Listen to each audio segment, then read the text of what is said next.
Hello, everybody, and welcome back to Miss Dr. Kenya. A couple of months ago, I did a feature on social media. So first and foremost, if you're not following me on social media, you might not understand some of the conversations that we're having here on YouTube. But ultimately, the conversations that we have on YouTube are meant to be deeper dive conversations based upon the feedback that I get from my social media accounts. And I'm Miss Dr. Kenya on all socials. So not too long ago, I did a feature, for lack of better words, talking about the different ways that people cope. And while some people cope with journaling and meditation and yoga and walks, some people choose simply to feel good in the moment, and that's okay. One of the ways that people choose to feel good in the moment is through sex.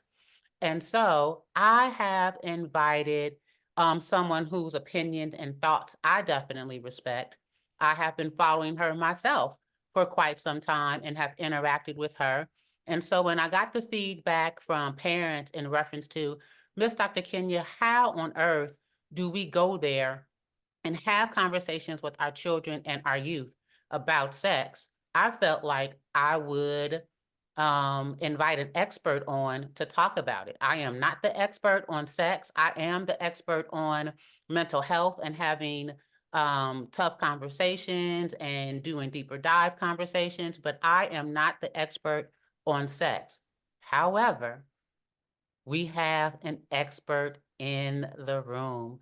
So I want to stop and introduce you guys to this month's guest of Miss Dr. Kenya.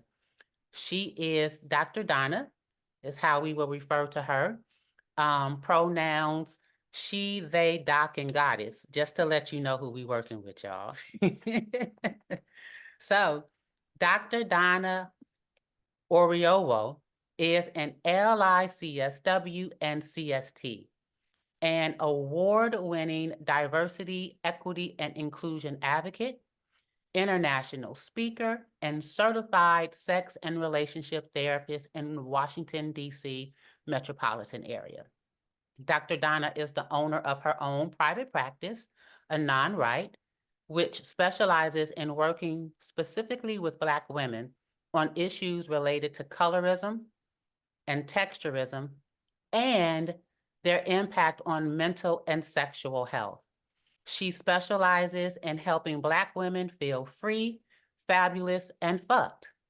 Dr. Donna is the author of Cocoa Butter and Hair Grease, a self-love journey through hair and skin, and the host of a community space for Black women called In My Black Feelings. And I'm hoping that Dr. Donna is going to talk about the feelings chart that goes along with that because it is really, really awesome.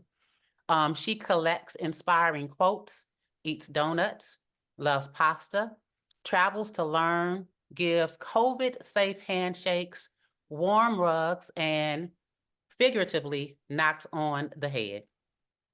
Dr. Oriowo served as DEI co-chair and communication steering committee chair for the American Association of Sexuality Educators, Counselors, and Therapists, also known as ASECT. She is a member of the Women of Color Sexual Health Network, and she can be found on social media by her name at Dr. Donna Oriowo. Or you can visit her online at donnaoriowo.com or interact with her by joining her online on Facebook, her community, Free, Fabulous, and Fucked. With that, Dr. Donna, welcome. How you doing today? Thank you for having me. I am doing A-okay. I'm feeling quite content. I can tell. Well, first and foremost, thank you so much for accepting my invitation. Um, Again, I didn't want to misinform the people and tell them what I thought when I knew that there was an expert who could do a much better job than I could. So thank you for taking some time out of your day to have this conversation with our children and youth, with our parents, to kind of help answer some of the questions that they've been sitting with. So thank you. I do appreciate your time and your willingness to support the Miss Dr. Kenya audience. Thank you for having me, and I'm ready. All right, so we're gonna go there.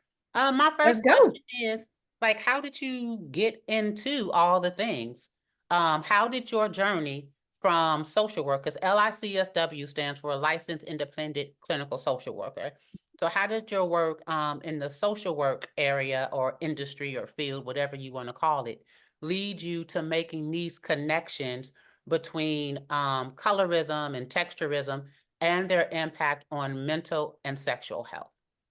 Mm. I would say for me, it was actually the opposite. Ah, Sexuality led me to social work.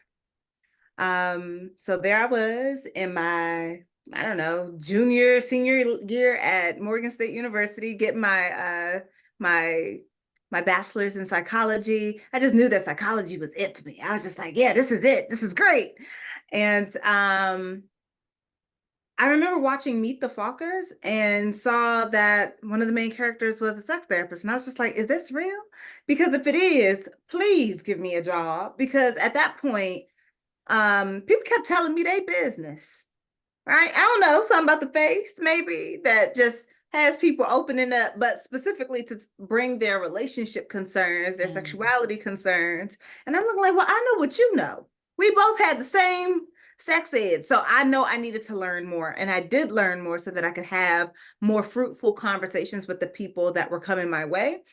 Um, but ultimately, I was looking for schools like, where can I learn more about sexuality? Where can I, what work do I need to do to be a sex therapist? That led me to the ASECT website. At the time, ASECT, the certifying body for sex therapists, had a program at the school that I went to. mm. So I was like, well, it's either this or Teach for America. Those were my options for when I graduated. So I put in my application for Widener. I put in my application for Teach for America, and I was just like, all right, let's see which one pans out. And since I got into both, I went ahead and chose to go to Widener and get my education there.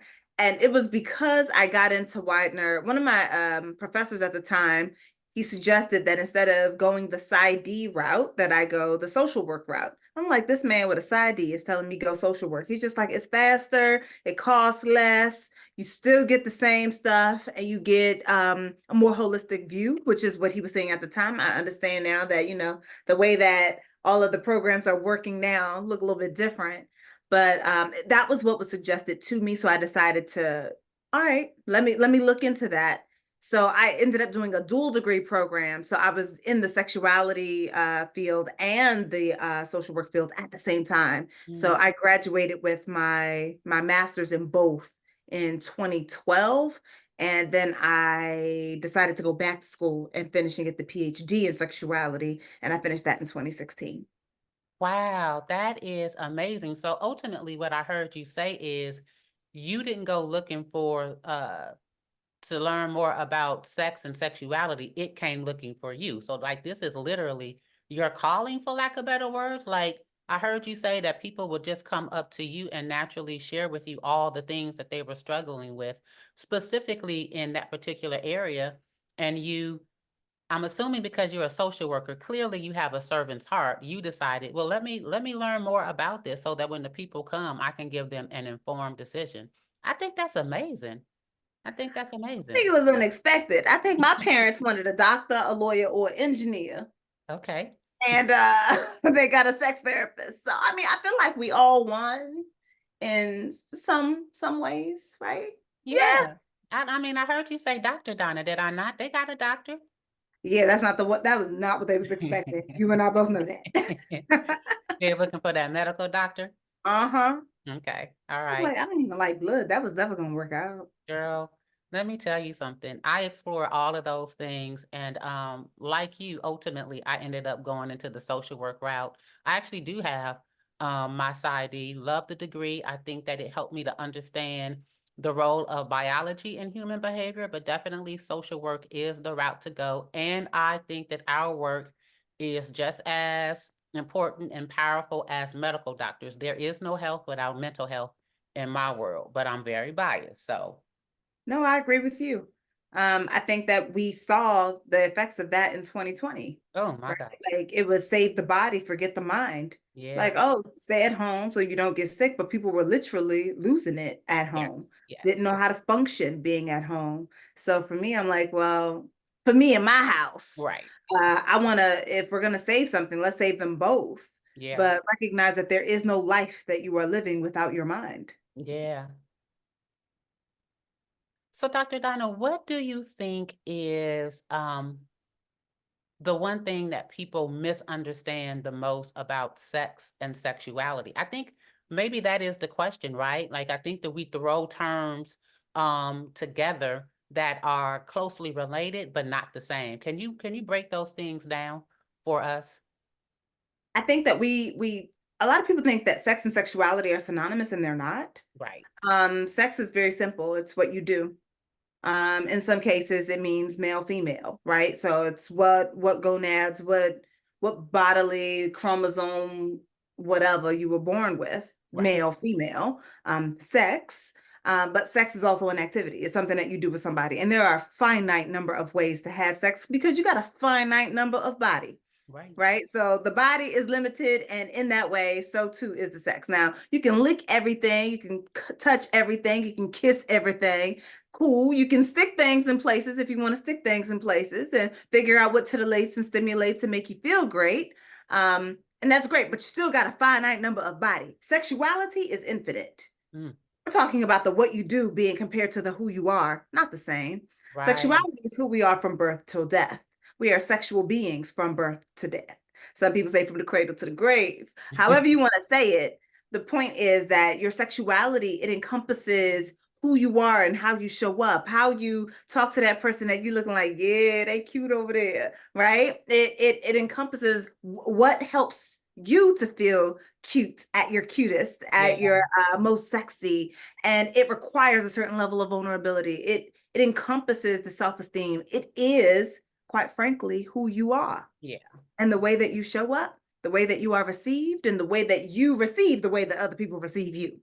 Yeah. It's Yeah. also very meta. So sexuality then is an expression of self. Yeah. Okay. Why do you think that that is so misunderstood and or demonized? I wish I could find a better word. Oh, But demonized works because it is. yeah, I feel like people are so afraid that if I express my sexuality different from how you express yours, then one of us has to be wrong. And I'm Mm. just trying to figure out how, first of all, how does my sexuality offend you, right? Because what I'm doing and how I'm showing up in the world is all up on me and how I choose to present myself. But I'm finding, especially as I have conversations with our youth, especially, that they find that their expression of their sexual selves, their sexuality, offends other people. What do we need to do to help people to become comfortable with all of the expressions of sexuality? Like you said, sexuality, how you express yourself is infinite. Like there are so many different possibilities. And it's okay. How do we get people to that point from your perspective? Ooh. I Well, feel that's like a this loaded is about question. to I be didn't. very unpopular opinion, but I'm going to share it anyway. We get people Okay. to mind their business. Oh, Um, I think that people have erroneously been led to believe that your lack of understanding of something means that you cannot respect it. oh my God. That's a And word. so they are fighting against, well, I don't understand why you would do that. You don't need to, Amen. right? You are you, and you've been you for your entire life. You are never going to be anybody else. You are never going to be able to wear their skin. You're never going to be able to think their thoughts, right? You're never going to be able to potentiate their potential. It's not possible. You can only be you. Right. And if you know how to be you, and if you didn't stop yourself from being you, you wouldn't be so busy. stopping others from being who they are. There is no right or wrong as long as no one is being harmed. And you're not being harmed because somebody is not being you. You're being selfish. You're being self-centered, right? And generally speaking, I would say that someone has usually some level of vested interest in controlling someone else, right? So the powers that be, they love us to be in a specific type of relationship because there's more control in those type of relationships than there are in others, right? We're very much into the coupling off of people, right? Like you're a valuable person once you're a person who gets married. And I'm not saying that marriage is not valuable, but people who are married are not more valuable than people who are not married. Right. But when you are focused only on getting married, you leave friendships by the wayside. You stop being an integral part of your community because you're only interested in being someone's partner. And that person's job is to be your end all be all. And now you're both exhausted, right? Because we are sustained by a group of people and we're trying to sustain ourselves on one. Yeah. Right? So, I mean, between this and the lack of education that we get about sex and sexuality in general, right? It's very easy to take the thing that you don't know about, the thing that you do not understand, and the thing that you are too scared to say that you don't know enough about, and demonize it instead of spending some time and trying to figure out the who, what, when, where's, and whys, specifically the whys. Why are you threatened by someone else having sexuality that is different than yours? Some people will say, oh, well, religiously, I'm looking out for I don't want my child or whomever to face eternal damnation, but your child is willing to take the risk if it means that they get to be themselves in this lifetime. Why do you get to stand and tell them no? Right? Yeah. Why do you think of your child as your property who should live your life through them? I'm like, a kid is a person, but they don't belong to you. You help create them, but their life becomes their own. And I think that part of the problem is some of us are trying to live our lives through others. Another part of the problem is that we are served by how other people live their lives. So we are trying to deter them from living their lives for them, and so that we can continue to reap the benefits of how we want them to live. And quite frankly, if you have denied yourself the fullness of the life that you could have lived, we turn ourselves into the police officers of somebody else's life to stop them from living how they want to live. Because their thing didn't threaten you.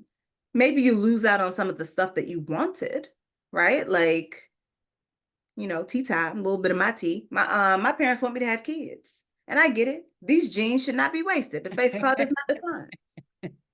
And yet, regardless of whether or not I'm married, and I am, we don't want kids.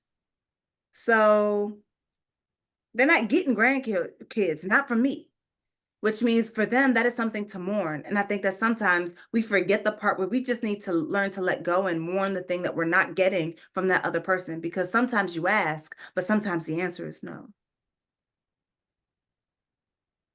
I hope that answers the question. It did. And I'm trying to think of my follow-up question and my pivot without this turning into a 4-hour conversation, because both of our time is limited and I have so many questions just based upon that one thing. I do, though, want to kind of pivot to what I opened up with, and that is parents being able to have this conversation with their children, right? An open, honest dialogue about where you are, how do you experience yourself, how you express yourself, and most importantly, how can I support you in the healthy expression of that thing? How do parents even approach this conversation with their children? Should they approach the conversation with their children? Like, how do parents have a conversation with their children? And I want to emphasize children. Let me get on my soapbox real quick. How old are we talking? That's exactly what my point is. I highly recommend that you do not wait until you think that your child is a sexual being to approach this conversation.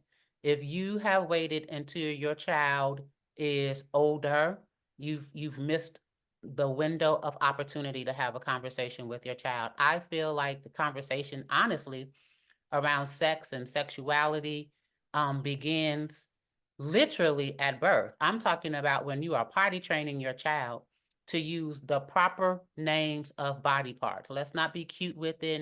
Let's not come up with little nicknames. Let's be open and honest about what the name of that body part is. It's okay to say vagina. It is not a cuss word. It is okay to say penis. It is not a cuss word. I think that that conversation starts at the beginning, but I recognize that that's hard for a lot of parents. But I do think that we need to start to have the conversation around sex and sexuality as soon as possible, as early as possible, because children, and I do mean children and not teenagers, are having sex earlier and earlier, believe it or not. So as a parent, do not put off having the conversation because you feel uncomfortable. Mm. I But like to tell people that you can put it off if you want to. It just right, means that you won't be the first one to have the conversation with them. They exactly. will learn and they will grow without you. When you create a gap in knowledge, children fill it. They simply fill it, sometimes with fantastical nonsense. Sometimes they fill it with things they saw on TV, and you have to determine whether or not you want TV and they little friends to be the one to give them the knowledge. Because if that's not what you're looking for, then that means that your mouth needs to be open. It means that the door to having the conversation must be open. So you ask the question of when they should have the conversation. I agree with you. Does the child have words? Then you need to be having a conversation. So while you're teaching them, this is your eyes, this is your nose, then you need to say, this is your vulva, these are your toes. And that's a book by Dr. Lex Brown James. It teaches, it's body part book. It is Okay.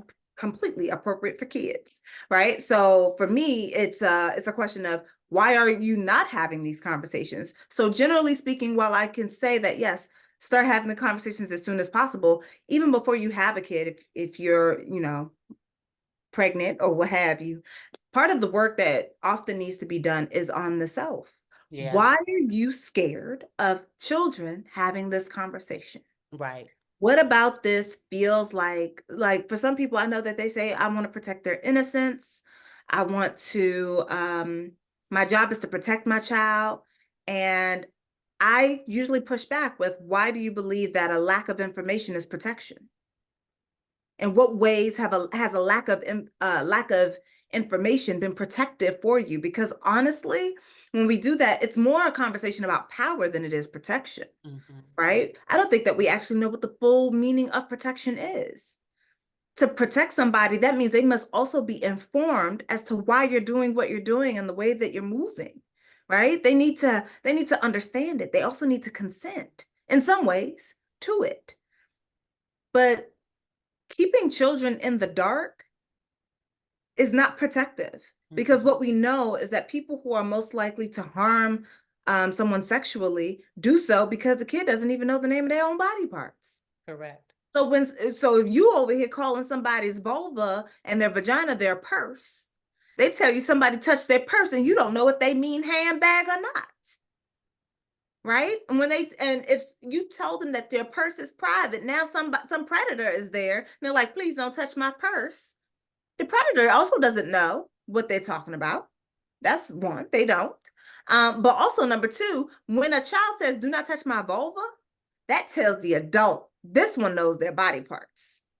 This one might get me in trouble, right? So I think that we confuse ignorance for innocence and say that we're trying to protect someone's innocence.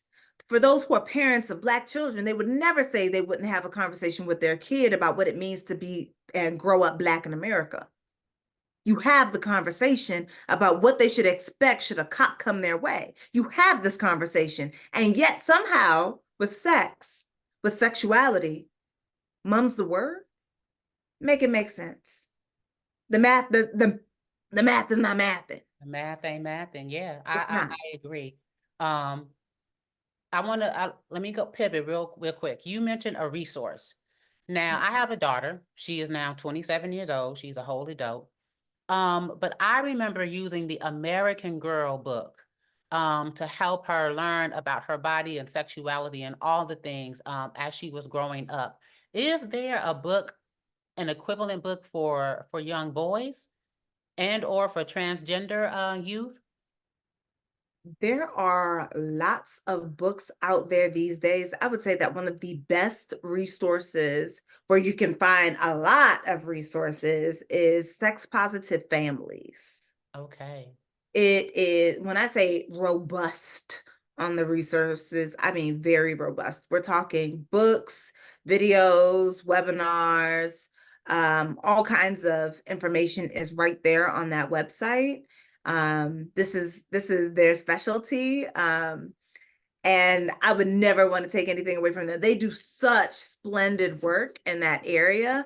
And I like that they've amassed this beautiful library of resources. So that is usually where one of the first places I tell people to go. I'm like, go look, go see. Yeah, that's amazing. So you said sex positive families. So is it sex positive families like .com, .org, something along those I think lines? it's like .com. Okay. All right, y'all. So Dr. Donna just gave you a resource, sexpositivefamilies.com. If you are trying to find resources to support you in having this conversation, that sounds like an absolutely incredible place to start. So start there. But start is the moral of our story. So Yes. Dr. Donna, I want to, again, go back to what I said, something that I said earlier, because I may need some education. I specifically talked about healthy ways to express your sexuality. Mhm. In your opinion, are there healthy and unhealthy ways of expressing sexuality, or perhaps informed, misinformed? Like, is there such a thing? Do I need to be educated? I could be wrong. I like the way that when you reframed it, informed and misinformed, but I also like the healthy versus unhealthy, right? What is unhealthy for one may be perfectly fine and safe, sane, all that for somebody else. Where it comes to sexuality, oftentimes sex and masturbation, they can be used as a way to sort of cope because of the building and the releasing of tension by way of orgasm, etc., can give you all those feel good hormones in your body, lowers cortisol and stress, which can help you to think more clearly about whatever your next course of action is. So there are definitely benefits to masturbation and benefits to having sex, um, even on just like the brain level. Whether or not something is healthy is dependent upon when you are. I like to say when you are, not where you are, because the when you are is very important to me. So for me, it's sometimes the thing that you're doing is healthy until it stops being effective, until it stops feeling healthy. Gotcha. In which case you may need to get another coping skill, Hmm. add another little something to the mix, remove something from the mix. And for some people, they find that they may have been using sex as a coping skill, and that it, one, stops feeling effective, and two, stops feeling healthy.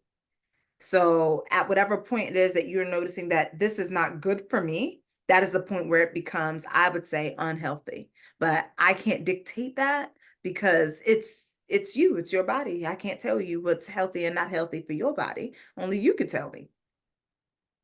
Yeah, I like that. Um, I can, in my mind, I can call up many different clients, but where it became unhealthy. And I think for me, the common factor in when it becomes unhealthy is when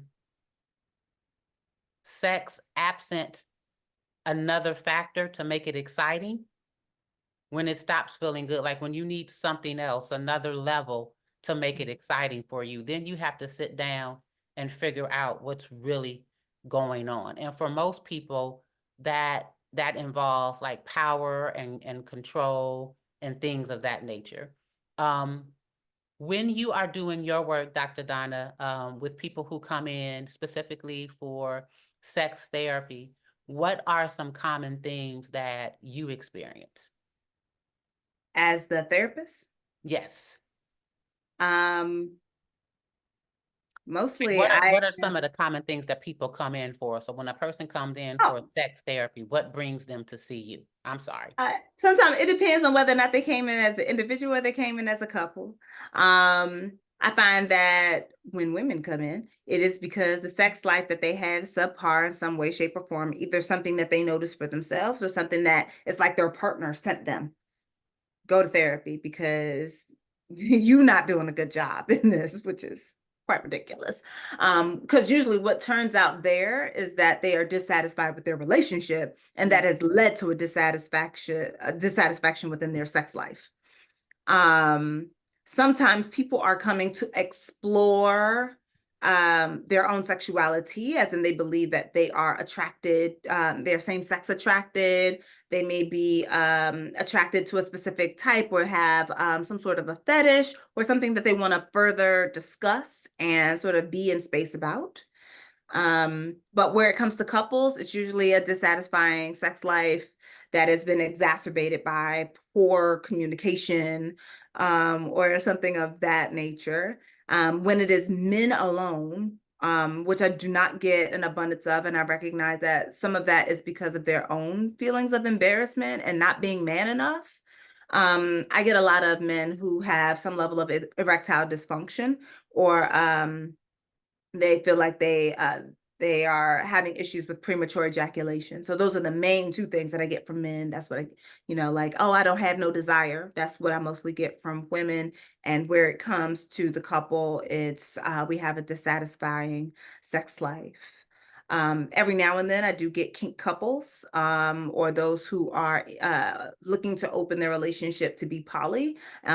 Those are also very fun to sort of like explore. So earlier when you mentioned, those who play with power dynamics, BDSM type stuff, that is also perfectly healthy, sane, and normal, and is not necessarily indicative of anything else. It's just the ways in which we express, or in the ways that we have fun with ourselves and with others, and seek our pleasure just looks different.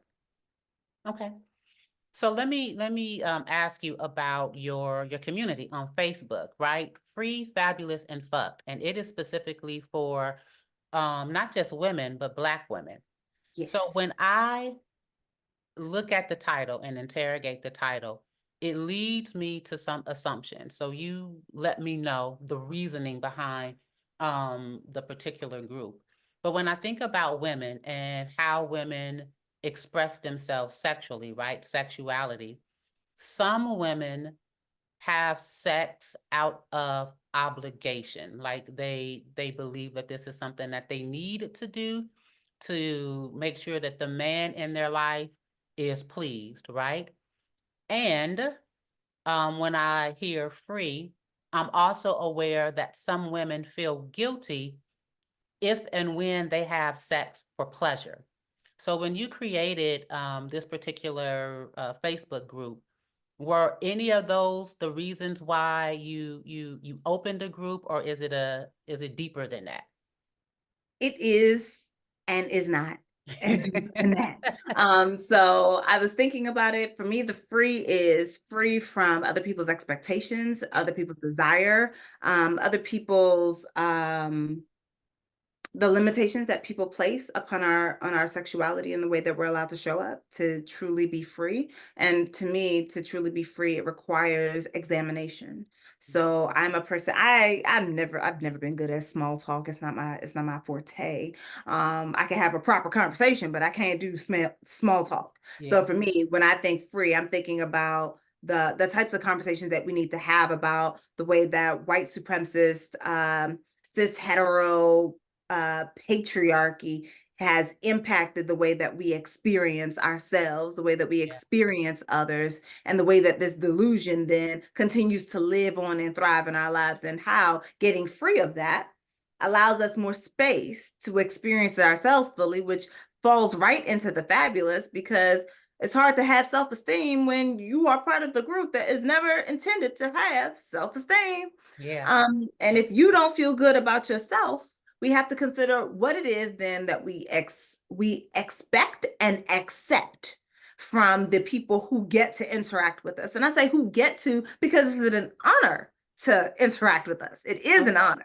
And I think that that piece gets lost in the sauce because we've been told that we are not worthy in one way or another, right? Yeah. So the fabulous is examining self-esteem and the ways that it shows up. And I'm going to do a little bit more of that. I have a book coming out Okay. on self-esteem, specifically for Black women. So I'm very excited about that. And then, of course, the fucked is a little bit deeper than just having a fabulous sex life, right? For me, it's about how do you make your life orgasm? Right? Like, woo, people be seeking orgasms in the bedroom, and that's beautiful. And you should keep going, keep seeking it, right? Meditate and masturbate. But also, how do you make your life orgasm? Well, you probably make your life orgasm by being more free and feeling you're fabulous so that you can be fucked in the way that you want to be, not fucked over. Right, Which is right, a little right. bit different. I'm stuck on the whole thought process of how do you make your life orgasm? That's deep. That's really, really deep because I feel like many of the conversations that I'm having with clients, and I work primarily with children and youth. I also have to work with adults, right? You cannot work with children and youth without supporting the adults who support them. But at the end of the day, what 95% of people are dealing with is exactly that, how to make their life orgasm, how to live a life where they are free of what other people say, where they are, living in their own truth, when they are unencumbered but by all of the things. Ultimately, the anxiety that you were talking about during COVID, the depression, all of that came about because we were afraid, fearful, scared, boxed in, right? But that really especially for Black folks, people of color, like we stay boxed in. We stay, afraid to live out loud. Like the whole analogy that you were sharing earlier about having that conversation with our children when the cops are in your vicinity. I am certain that my Caucasian counterparts, when a cop passes them, their heartbeat does not go to racing. Mine's does. So that whole how do you make your life orgasm, that thing, that I love that. I need that t-shirt. I need that t-shirt.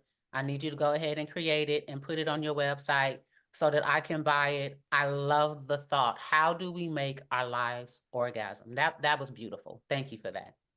Thank you. Yeah, I love that. Um,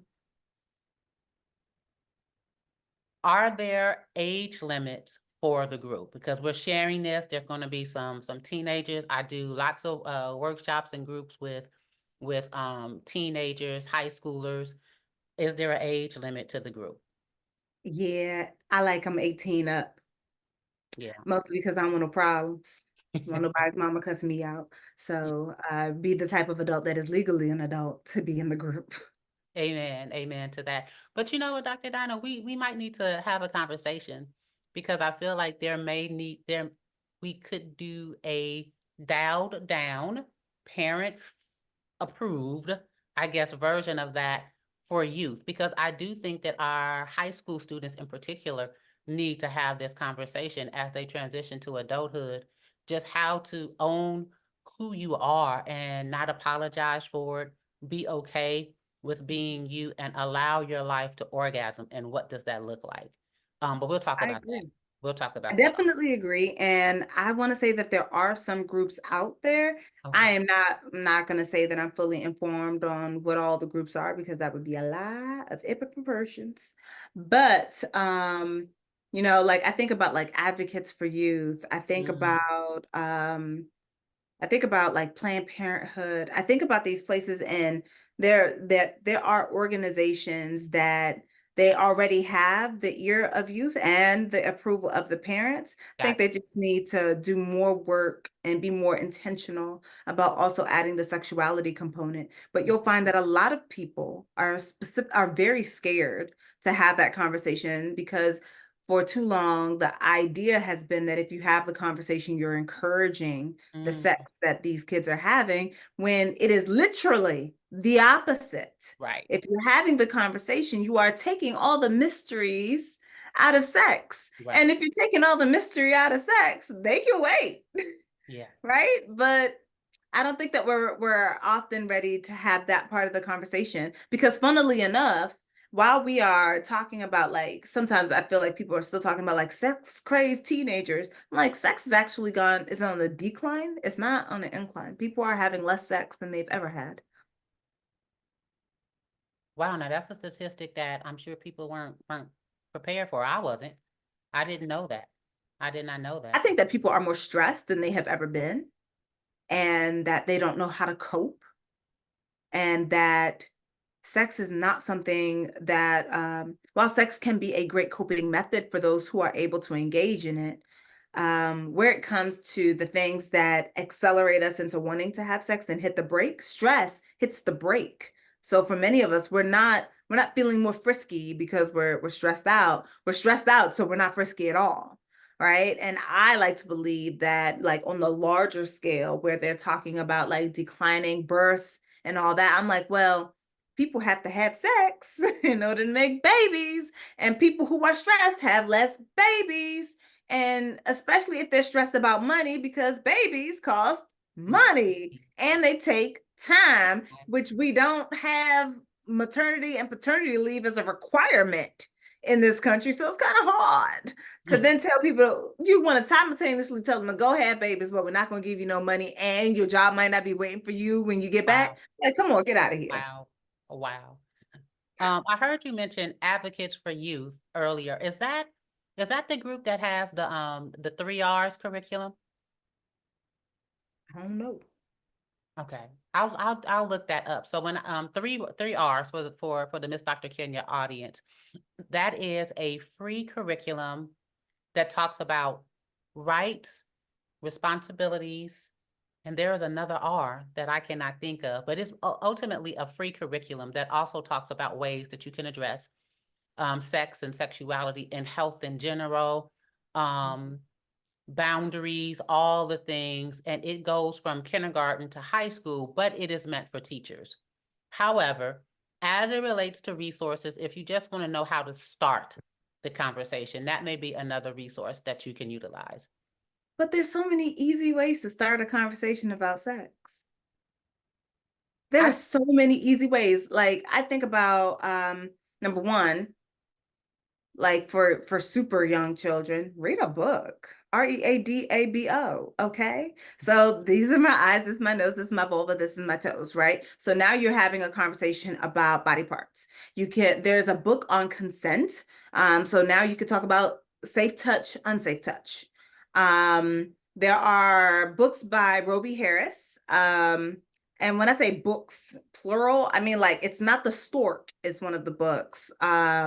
Perfectly Normal, about bodily functions.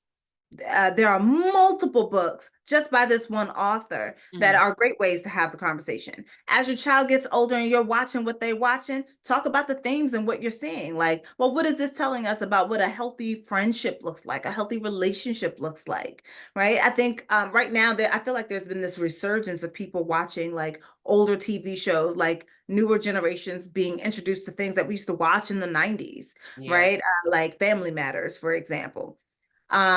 In a lot of ways, Steve is a poster boy for someone who ignores someone else's consent, Mm. right?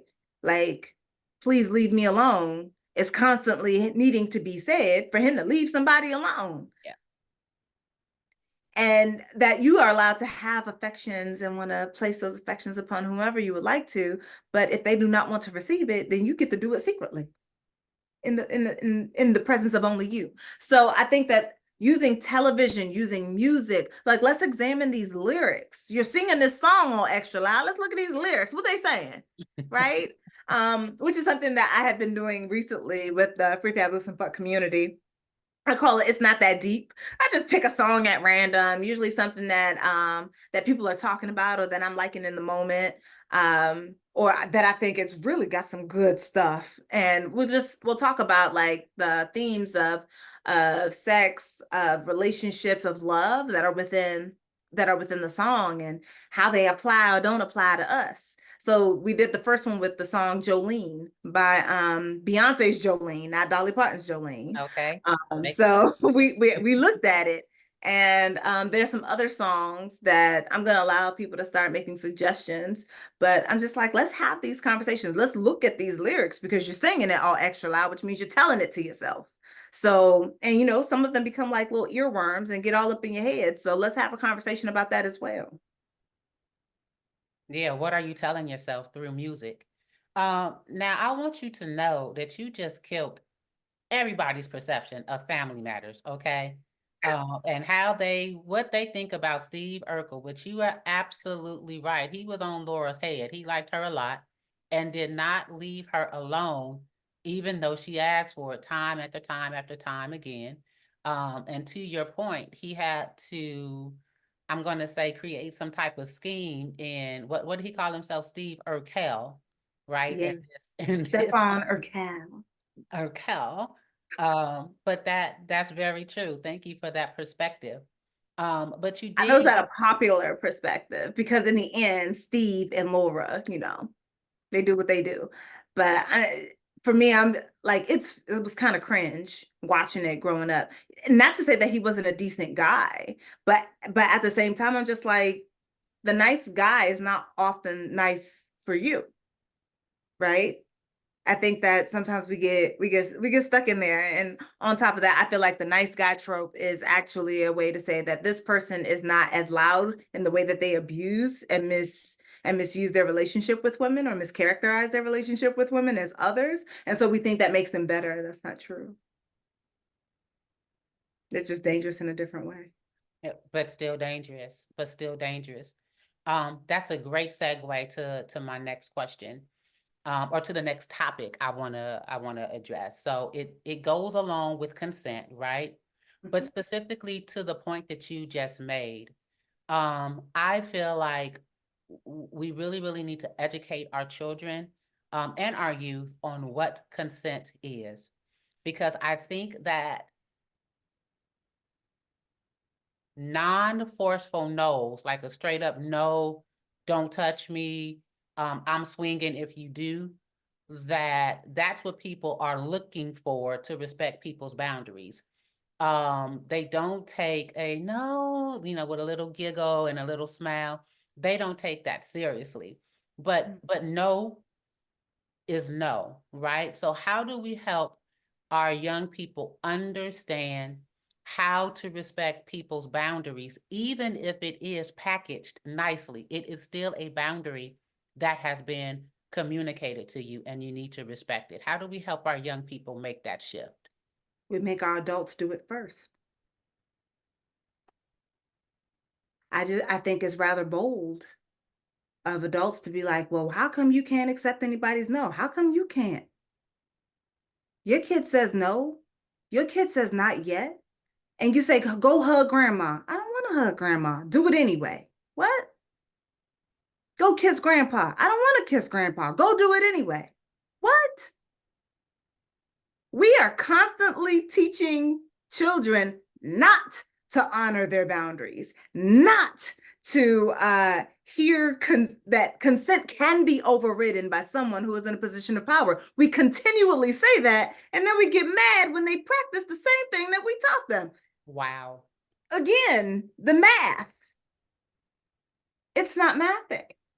So if you want to teach a child, then you don't say it out your mouth. You work it with your body, Say that one right? more time. Say that one more You time. work it with your body. Yes. So you can't just talk the talk. You actually have to walk the walk. You are supposed to be a living, breathing demonstration of the thing that you are asking for. You're asking for them to honor consent among each other while you dishonor them all the time, especially around Thanksgiving and Christmas. So My I'm just God. like, You've taught them that their boundaries, that their no will not be heard. And furthermore, that it is silly for them to have a no, and then are upset that they don't hear other people's no. Because your kid gave you their no nicely, without vitriol.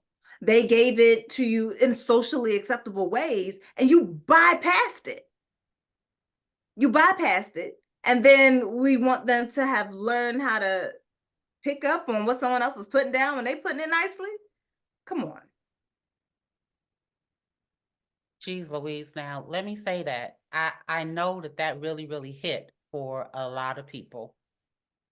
But you have to stop and breathe through your discomfort and really, really pay attention to the message. Yeah, because when you hear something that you don't want to, the cognitive dissonance will turn off your critical thinking. That is what what's her name? Jasmine says on most of her videos. And I'm turn it back on. Yes. Be in the discomfort. Where in your body are you feeling the discomfort based off what I said? Look at the ways in which we have continued the patterns of ignoring someone's consent that we got when we were kids. This is going to be further hard for people who are Black women. It's going to be further hard for Black women because Black women, we're said that our consent has simply never mattered in anybody's equation, right? It's part of the reason why when Black women come forward with allegations about rape, no one believes them. Because we've been having these titles bestowed upon us when we're children, that you are a fast Black girl. Like, you fast. Why? Because regular body parts decided to grow? Because that's usually when they start getting dubbed fast. When the breasts come in, when the hips come in. And we say that, well, you got them hips, you must be having sex. Like, that's how it works. There are many a hipless woman having as much sex as possible, hoping that the hips will come in, and they won't. And they won't. So I don't think that sometimes we recognize the ways in which we are perpetuating, and we have not broken intergenerational curses. We're giving it to them, saying we want something different, but doing the same shit.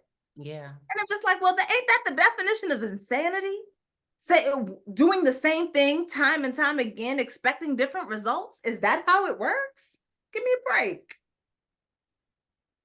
Yeah, so when we think about having this conversation with our children, what I'm hearing is several different things. First and foremost, you have to be in open, honest dialogue with yourself about how you are showing up in the world, some of your own trauma, some of your own concerns that are preventing you from being able to sit with the discomfort that you're having as you approach a conversation about sex and sexuality with your child, with your youth.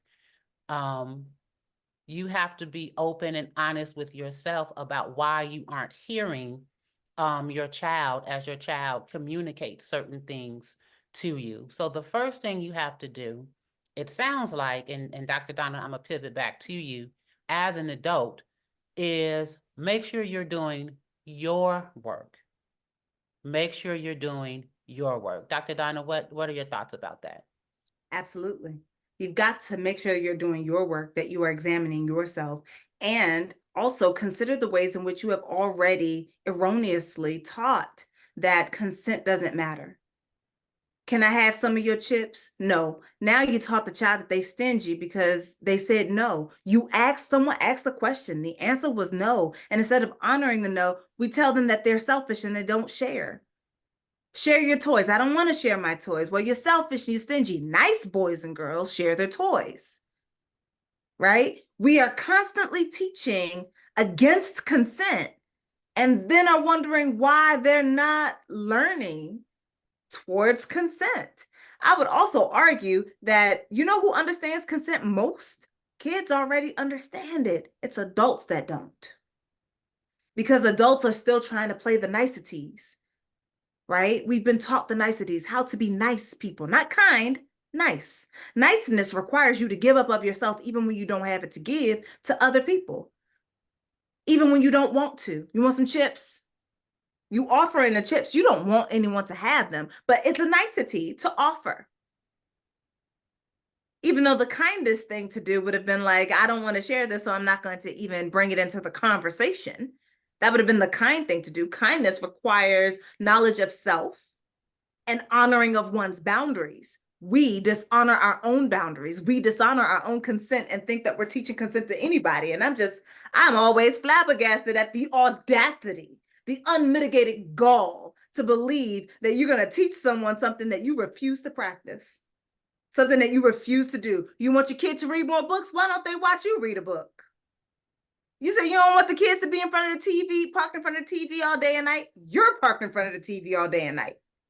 I can tell you right now that my family, we are avid readers. And that is because my mother is an avid reader.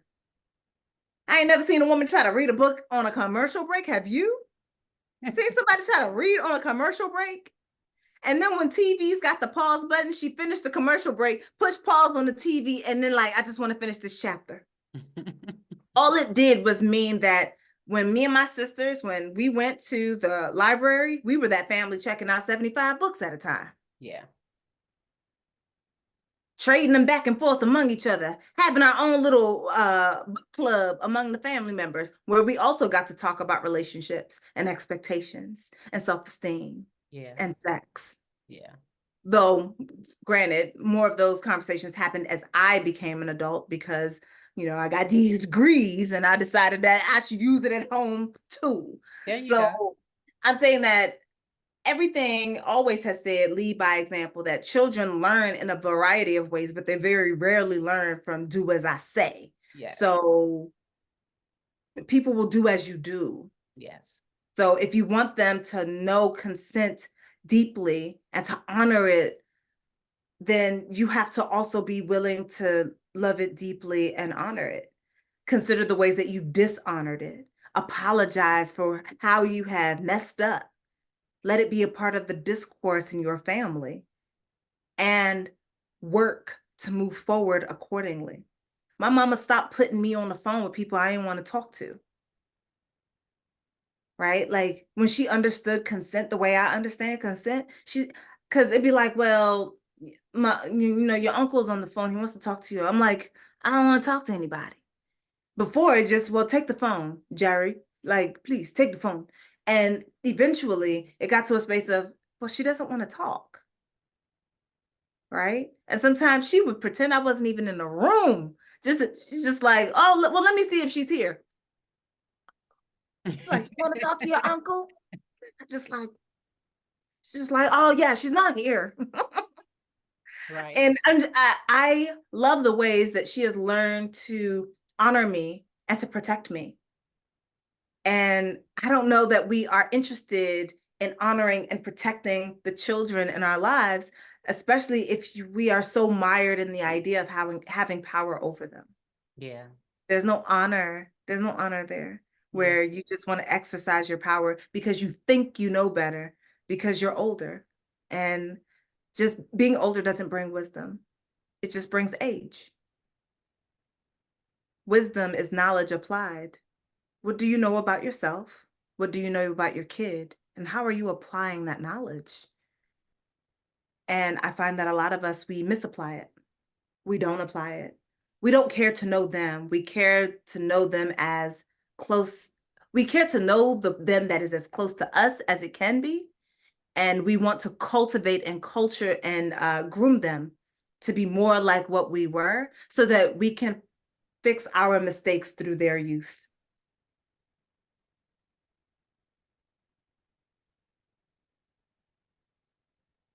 Okay, I'm quiet right now. Because I don't disagree. I mean, ultimately, we teach our children about all things related to life based upon how we show up in the world, right? So at the end of the day, we should, as parents, as caring adults, our ultimate goal should be to model what it is we expect from our children and youth. And here's the thing. You don't have to be perfect. You just have to acknowledge where you've made a misstep. So if you are learning and growing, say that. Say, I apologize. Say, I understand better now. and make the pivot. Dr. Donna, I mean, I could talk to you for hours. This was amazing. Thank you so much for sharing your expertise with the Miss Dr. Kenya audience. I want to stop and give you an opportunity to share with the folks like how they can reach out to you. Perhaps they may find themselves needing some therapy, where they can find your products, how they can join your group. Tell us about all Dr. Things, Dr. Donna. How can we keep in contact with you? Well, you can keep in contact. Most of my information is on donnaoriolo.com. You can follow me on Instagram specifically at Dr. Donna Oriolo. If you sign up for the newsletters, you get all the news. You'll be some of the first to know. Excuse me. The first to know are really the people in the Free Fabulous and Fun group, but everybody else should be second to know. So that's how you can find me. Okay, again, thank you so much. We will be sharing your information at the end of this video as well, so that people can write it down and follow you. But with that being said, thank you so much for joining us. To the Miss Dr. Kenya audience, I hope you have gotten something important out of this conversation. If nothing else, I want you to walk away with the idea that vulnerability is key, right? It's okay not to know. Own your mistakes, and be open to other ideas. Be open to other ideas. And with that, Dr. Donna and I say, have a great day.